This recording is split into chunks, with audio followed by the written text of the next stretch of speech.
अब परसों पाद पूजा करनी है, लेकिन नहीं होगी बेटा। होगी माँ।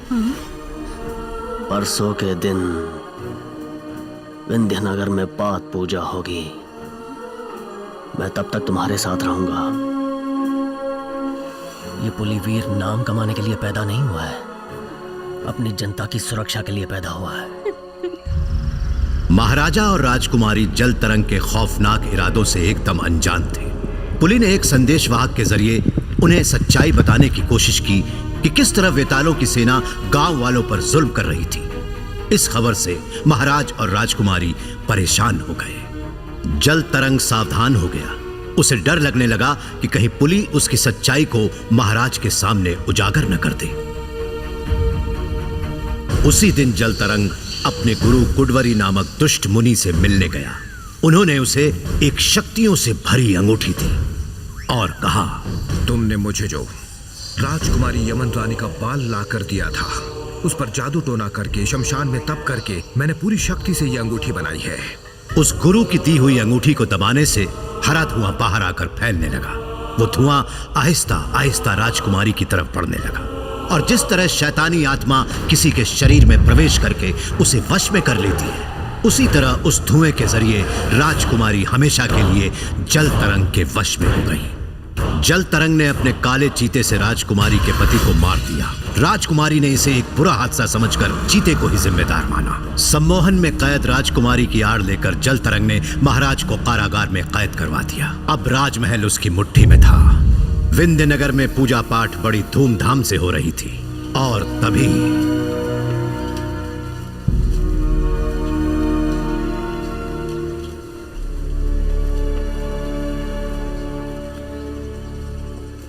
पुलिवीर,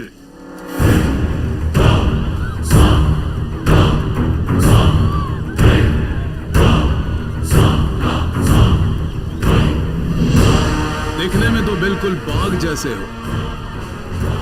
सिर्फ दिखने में ही नहीं, डरिए मत। वो आपके बच्चे नहीं हैं, मेरे बच्चे हैं। हर हाल में उन्हें बचाऊंगा। एक कदम आगे बढ़ाया तो सारे बच्चे मारे जाएंगे। जीवन में खुशियां बांटने वाले स्वर्ग से सुंदर होते हैं बच्चे। उन्हें मारकर कौन से नरक में जाना चाहोगे? शासन को अपने हाथ में लेने के लिए कुछ भी कर सकता हूं मैं। जब तक हम जीवित हैं, ये नहीं हो सकता। तुम्हारे आते ही इन सब का डर भाग गया। और वो डर तुम्हारे चेहरे पर दिख रहा है। दुष्ट के पास 1000 औजार होते हैं, भले के पास सिर्फ एक होता है, वो है प्रजा। वही तो, तुम्हारे औजार से ही मैं तुम्हें मारने जा रहा हूं। बच्चों के शरीर से अगर एक भी बूंद खून की निकली तो मैं तुझे... अगर तुम चाहते हो कि उनके शरीर से खून की एक भी बूंद बाहर ना आए,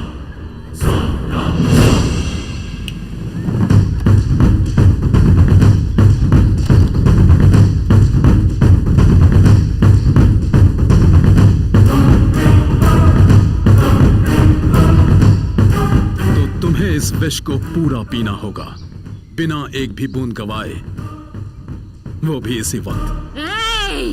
सिर्फ यही बच्चे नहीं, इस गांव के सारे बच्चों को भी मारोगे तो भी हम अपने युवराज को मरने नहीं देंगे।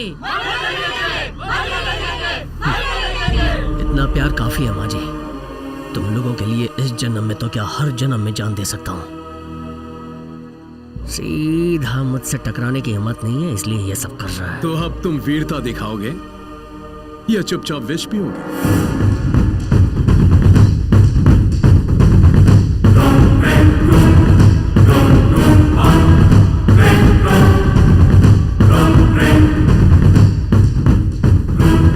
विष मैं पी लूं तो बच्चों को छोड़ देगा? कसम से?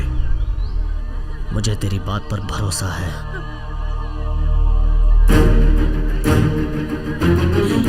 ऐसा मत कीजिए, आप इस राज्य के वारिस हैं।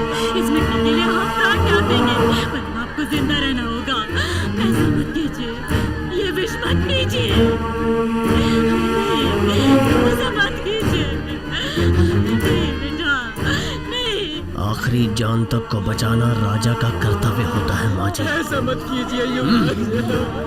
मेरी आज्ञा का पालन करना आप लोगों का कर्तव्य है।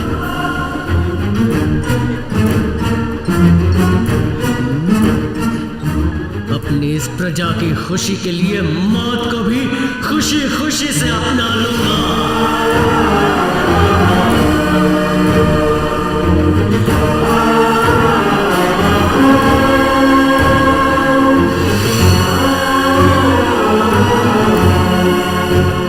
आप चले जाएंगे तो इस धरती को कौन बचाएगा?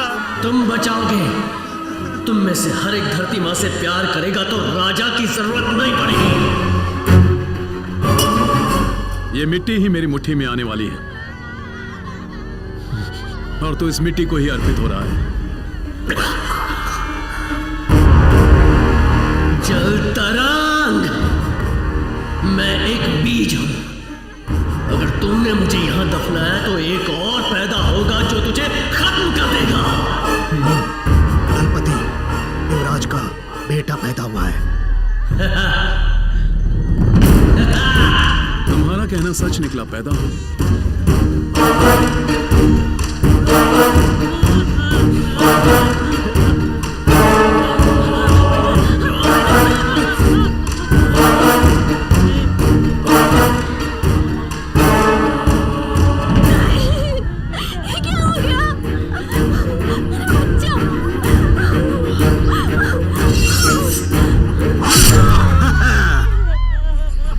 पुश